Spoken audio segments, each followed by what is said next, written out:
Selamat pagi saudara. Pagi hari ini kita akan membaca firman Tuhan, merenungkannya tentang menabur dalam roh. Kita ambil ayatnya dari Galatia pasal yang ke-6, ayatnya yang ke-8. Demikian firman Tuhan. Sebab barang siapa menabur dalam dagingnya, ia akan menuai kebinasaan dari dagingnya. Tetapi barang siapa menabur dalam roh, ia akan menuai hidup yang kekal dari roh itu. Ya.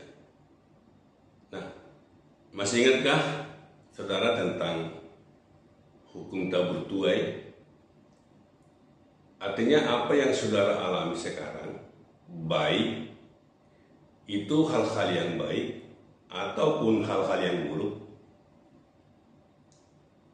semuanya itu dihasilkan oleh apa yang saudara tabur ke dalam hati saudara pada masa yang lalu. Itu semua kejadian itu tidak datang dengan tiba-tiba. Itu pasti berproses sesuai dengan apa yang saudara tabur di masa yang lalu. Ya, karena benih yang kamu tabur tidak mungkin berdusta. Itu satu prinsip. Benih yang kamu tabur tidak mungkin mengubah sifatnya. Itu salah satu prinsip.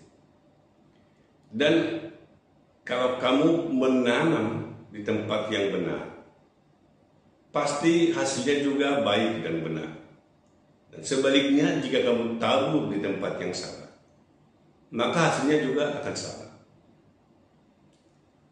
Nah, saudara yang dikasih oleh Tuhan, dalam kitab Hosea juga dikatakan, Hosea 8 ayat 7, sebab mereka yang menabur angin, maka mereka akan menuai puting beliung. Ya. Jadi siapa yang menabur angin, maka dia akan menuai puting beliung. Jadi kalau saudara mengalami kejadian ini, itu bukan dengan tiba-tiba, itu pasti berproses. Ya. Sangat sederhana sebenarnya mengiring Tuhan. Ya. Sehingga saya menganjurkan kepada kita semua, ada 3 hal yang kita lakukan dalam praktik tiap hari. Pertama, biarlah kita berpikir benar, tentu sesuai dengan kebenaran firman Tuhan. Yang kedua, dia berpikir sederhana. Ya, ada ayat firman Tuhan sebenarnya, tapi tidak sekarang kita ulas. Yang ketiga, berpikir tulus. Ya. Nah, saya akan mencoba membuat satu contoh yang sudah familiar dalam hidup kita tentang Ananias dan Safira. Tentu saudara tahu, di kala gereja mula-mula dalam Kisah Para Rasul, mereka itu kan karena kesatuan hati mereka menjual harta milik mereka dan mereka meletakkan di kaki rasul-rasul. Nah, pada saat itu ada Yusuf, anak penghiburan, ya, di dalam Kisah Para Rasul 4 ayat 35 dikatakan, dan mereka letakkan di depan kaki rasul-rasul, lalu dibagi-bagikan kepada setiap orang sesuai dengan keperluannya. Itulah kejadian pada saat itu. Nah, ayat 36, demikian pula dengan Yusuf, yang oleh rasul-rasul disebut Barnabas, artinya anak penghiburan, seorang Levi dari Siprus. Dia juga menjual ladangnya, lalu dibagikan, dikasih kepada rasul-rasul. Nah, dia dengan tulus untuk menjual, ya. Artinya dia menabur di dalam roh. Ya. Lalu ada sebaliknya, namanya Ananias dan Safira. Mereka itu menabur dalam daging. Artinya, kenapa dia menabur dalam daging? Dia mau memposisikan dirinya. Caranya juga sama-sama menjual ladangnya. Tetapi motifnya, menanam, menaburnya berbeda. Ya. Kalau tadi dalam Hosea, kalau Yusuf anak penghiburan itu menanam, ya, ke dalam roh, maka Ananias ini menanam dalam daging. Ya. Nah, saudara yang dikasih oleh Tuhan, dikala dia jual, ya, artinya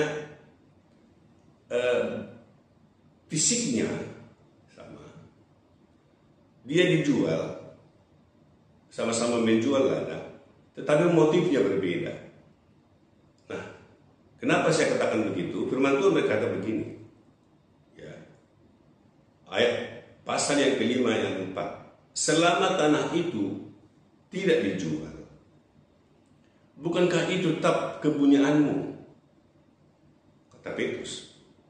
Dan setelah dijual, bukankah hasilnya itu tetap dalam kekuasamu? Ya.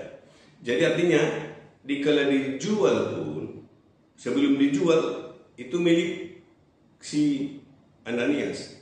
Setelah dijual hasilnya pun itu masih miliknya dia. Ya. Tapi firman Tuhan berkata, mengapa engkau merencanakan perbuatan itu dalam hatimu? Tentu kan dalam hatinya ini. Ya. Tidak ada orang tahu. Engkau bukan mendustai manusia, tetapi mendustai Allah. Ya. Sehingga ada lagu berkata, ya, manusia kau boleh bersandiwara, tapi jangan kepada Tuhan. Artinya, Ananias ini dan Safira bersandiwara. Ya. Nah, gara-gara itulah mereka mati berdua. Nah, saudara tahu, ya, bahwa apa yang dituai oleh Ananias dan Safira adalah apa yang ditanam. Jadi kalau Yusuf anak penghiburan, dia menuai kebaikan karena dia menabur dalam roh. Lalu Ananias dan Safira menuai badai, menuai puting beliung. Karena apa? Karena dia menanam di dalam daging, sehingga menuai kebinasaan. Jadi saudara, motif saudara dalam melayani Tuhan, biarlah dengan tulus, biarlah dengan benar, berpikirlah sederhana, maka masa depan yang penuh dengan harapan akan menjadi milik saudara. Tuhan akan memberkati saudara jika saudara menuai di dalam roh. Tuhan Yesus